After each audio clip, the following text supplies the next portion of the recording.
Let's talk about gardening. I hope to do a series. My gardening goes way back. I learned from my grandfather. But I've applied some modern techniques, done some experimenting, found some things on my own. My gardening is pretty much based on biochar. We'll talk about biochar. We will talk about how to make a biochar maker, how to process it and use it in the garden. It's 100% natural. And the other thing I use is worm castings, and we will talk about how to make a worm bed. We'll talk about how to control that worm bed and get the best production out of it. And the garden area itself, I have planting techniques that I've developed over a few years. And I think we can learn a lot from each other on this. I was actually injured about a year and a half ago, and my garden area really got in bad shape because I couldn't do anything. It was a shoulder, and you can't do anything without your shoulder. Of course, it was my right arm, so couldn't do anything. So it got in really bad shape. So we're going to talk about how I restart the gardening area. I made some mistakes in the beginning. I'm going to correct those as I do this rebuild. For example, I put greenhouse plastic about 10 feet high all the way around the garden.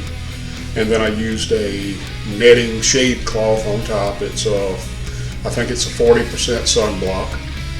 I found out that I did not get enough air circulation with that plastic all the way around. So I tried taking the netting off the top so that would let more air circulate, but that did not work well because everything was burnt. We have very hot summers here, and it was burning the tomatoes. They were literally cooking on the vine. The squash were getting burned. The peppers were being burned. Everything in the garden got burned up because of the hot sun. So I need that 40% shade, I think. So what I've done is I've brought that shade material across the two ends, which it was 50 by 100. I decreased the size to 50 by 70. So now I bring the shade cloth down to the ground on the two ends. That should allow enough air circulation as well as provide quite a bit of shading. It seems to work, and we will see how that goes, but we'll make this experiment together. We will see how everything works out. We get really good production without using any processed fertilizers or anything like that. Everything that I use is 100% natural. The only thing that I may use may be like some organic, a tablespoonful of organic this or that. But I will show you all that during the planting part of it.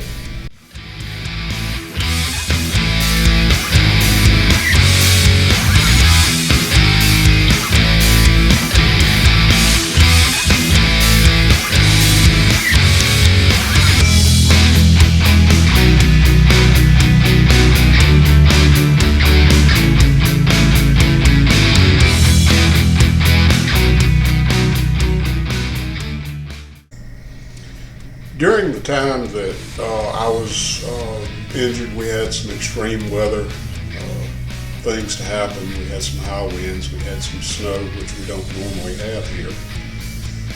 It really broke a lot of the framework, the structure that's around my garden. So I had to repair all that, so I'm just going to redo the whole thing while I'm at it.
Okay, so the structure is almost finished.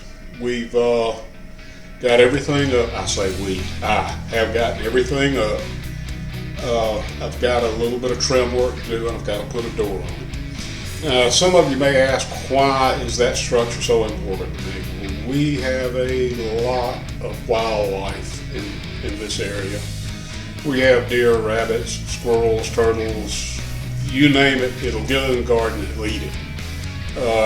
Many of my friends have tried a lot of different things to keep them out, and nothing really seems to work.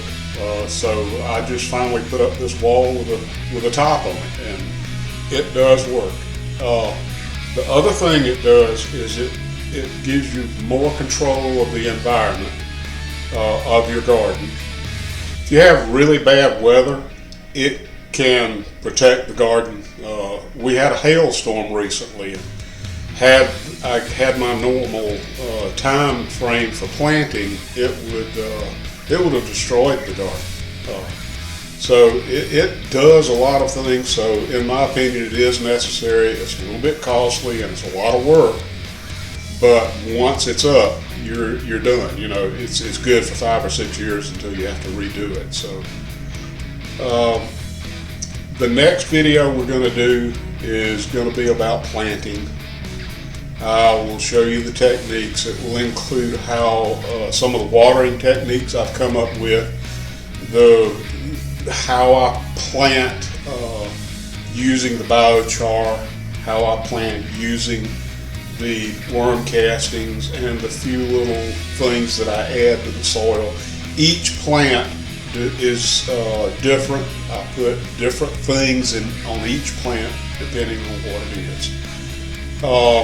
And we'll go through all that, and I hope we can have fun on this next one too. So thanks for watching, and we'll see you next time. Bye.